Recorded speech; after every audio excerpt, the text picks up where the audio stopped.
On this, the third turn in Warriors of God, I'm not going to go over everything in detail anymore, but I started the movement. The English got the initiative, and they started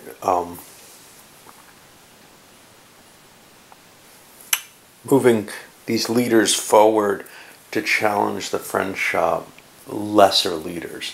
Then the French they've moved Eleanor up. She's kind of dangerous, but the problem is Henry II sitting here. There weren't a lot of initiatives total. In order to pin him into place, we moved Henry of Anjou down with all his mercenaries. Now that's kind of dangerous. Those mercenaries are always a risk, right? But at least it'll give a decent number of dice for a fight there. Protects England and Wales so that they'll likely become, well, so that they'll be guaranteed to become French. And it frees Louis up to go do something. Only problem? French are out of activations now. Speaking of which, there's the initiative player, non-initiative player on the track, which gets rid of my little problem of having to remember who's got the initiative on any given turn. Because once they both are at 0, it's the same. I just have to remember to actually use that. The English have one more play, and really the only thing they have to move is this force in Anjou, and they have a few choices basically.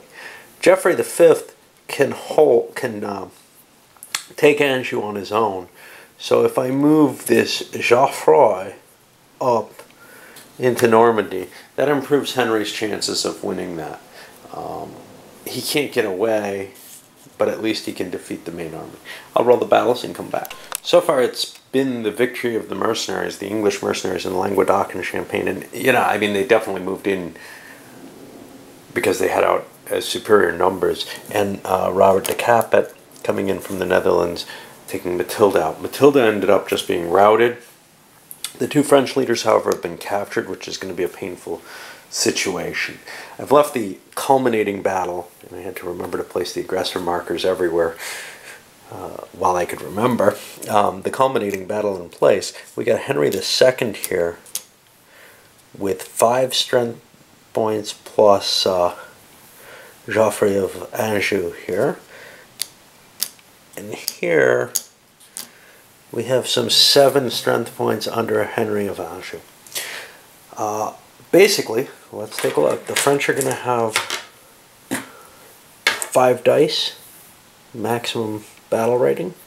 The English have 2, 3, 4, 5, 6, 7, 8. They're going to get their 7 dice. 4, 5, 6, 7 dice. The two leaders are equally matched. The English could have taken this as a siege, but they don't want to. They have the advantage, actually, here. So let's see what we get. And the English cause 1 hit on the French. Now, here's the problem. If the French take a mercenary, their army gets a lot smaller. So they don't want to do that. They're going to continue this battle. It's a key battle for them. And routing, yes, they kind of wanted to pin the English army, but it seems like they still have something of a chance here. Oh, not with that roll. Alright, 3 hits from the English, 1 from the French. I'll take the French hit over here on this. But the English did 3 to them. Well, we're going to take the mercenaries as the loss. And the bonus of all that is it costs us less total, right? Now we're fleeing. And now the English get their final swing. And I'm not sure where to flee to. It's hard to move out of England. I kind of like the idea of moving to Ile-de-France, but that could be easily pinned by 2 units. But I think that's what we'll do. Okay, so anyway, the English get their shot back. They've got probably too many dice here. 4, 5, 6, 7. Yeah. The English get all their dice. So they're a +1 though, and they get a lot more hits. 4 more hits, that's enough to wipe out all the troops and Henry. Which means Henry is rolling at +3, 4, he died. Okay, I've got to remember to put him here so that the points get allocated at the end of the turn. Alright, well, now we're going to go through all the kind of administrative stuff, control, etc., and we'll hit that in a moment. The English held on to Normandy, there's no question there, but the question is, do any of these other territories end up changing control? Obviously England will. So, went through leader deaths, etc. After placing troops on the board, we ended up with an interesting situation. Matilda, after being freed, died. Well, after escaping, died. King Louis died, which leaves the French without a king at this point, although they'll have an option or a penalty to have another one. Remember, Henry of Anjou also died, so they don't have a 3-star leader right now. But it's now the placement time, and the French are going to be picking up Richard I as opposed to Umberto de Marine, simply because Richard's a kick-ass leader, and they can take him with 3 regulars.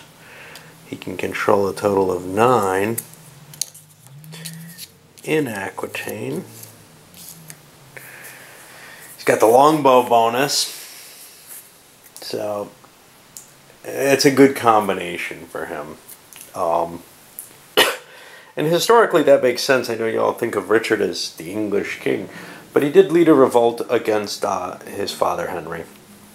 And we're going to see that he is now proclaimed the King of France, or the hero of their side of things. On the other side of things, we've got this Umberto. It's a hard call. There are definitely places where there are significant amounts of troops to be picked up. Like there's 4 Norman troops I can pick up, and right now I can get 1. Got these English troops I might want to pick up too, except Stephen can grab them first. He's stayed alive.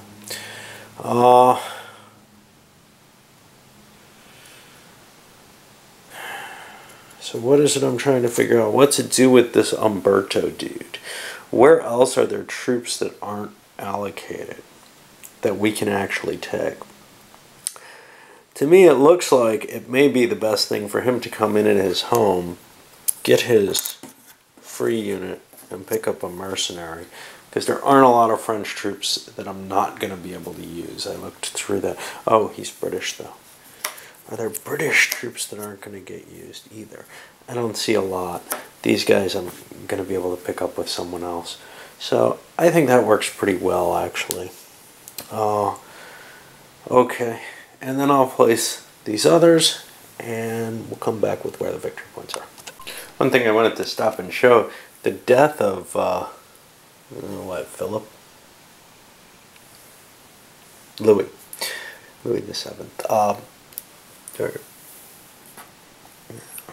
don't remember who died. Yeah, Louis VII. His death left a couple of knights no one can hold. I mean, if Richard had started there, he could have held them. Iffy proposition, whether that would be better or not. And these gunners, which no one really wanted. I had to start a couple of leaders, a couple of French leaders up here who wouldn't have otherwise been in play there. For example, Raymond, you want to put him there probably, but Thierry could have gotten a troop in his home area, but I wanted to allocate some of those troops. On the other hand, it seemed worth it to move Thibaut of Blois down here in Orleans. Okay, so where are we now? We did the leader death, we placed the leaders, we disposed of unassigned troops. It's score time. Okay, first thing I want to do, I want to handle Henry of Anjou's death. He wasn't the king. That's going to be 3 points for the English. I just want to remember doing... Oh, wait, is it? Hold on. 3 or 2? No, 2 points for the English. I want to take care of that because that's kind of off-board, you know, kind of out of my normal procedure for things. I don't know when I should really be doing it. Control of England. Well, the French still control England. The English do not control France. Areas with value of 3. Okay, well, let's look. The French have 1, 2, 3 of them. That's 6 victory points for them. The English have none. Other area controls, well, the French had to give up Poitou and Wales to pull their people out of the clink. So, again, it looks like they have no 1-point areas. On the English side, they're going to get a couple of 1-point areas, but they're definitely falling behind here in the victory point track. Anything else happened? No. The king dying doesn't matter because he didn't die in battle. He died of old age, and that's not going to give you points. And now we move in to this 4th turn. And I guess I'll load this one up too as a whole turn, hoping to get these even quicker than I'm doing. But we've got a massive victory swing in France's favor right now. And you'll see, though, the English are struggling to try to put things out there. First of all, they're putting things to try to disrupt the French victory point production. And likewise, we've got Granville back here with a bunch of mercenaries ready to head in and try to disrupt England itself. But yeah, the English champion here, Henry II, doesn't own his own country. He's ruling out of Normandy. And his son has been proclaimed King of France in opposition to him. This is not a good situation for England, I would say.